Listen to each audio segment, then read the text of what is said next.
जिथे जिथे उभाटा किंवा महाविकास आघाडीचे सरपंच असतील, पदाधिकारी असतील, की त्या गावामध्ये 1 रुपयाची निधी देणार नाही, एवढं मी तुम्हाला आधीच सांगतो. हे राज्य काय तुमच्या बापाचं नाहीये, मी तुम्हाला आता सांगते. हे राज्य हे सगळ्या जनसामान्यांचं, 18 पगड जाती धर्मांचं आहे.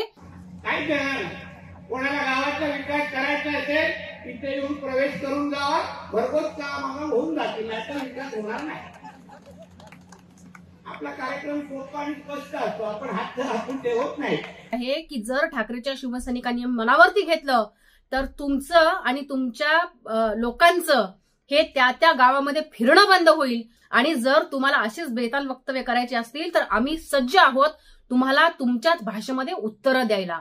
त्याच्यामुळे मी सांगते अजून एक तुम्हाला की ठाकरेंना तुम्ही ठाकरेचे आमदार पळवले, पक्ष फोडला, बाण चोरून घेऊन गेलात, रोज ठाकरेंची शिवसैनिक तुम्ही पळवताय.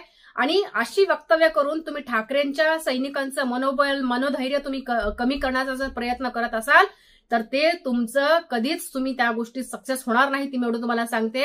आणि पुन्हा एकदा मी तुम्हाला सांगते, राज्य काय तुमच्या बापाचं नाही, सरकार काय तुमच्या बापाचं नाहीये.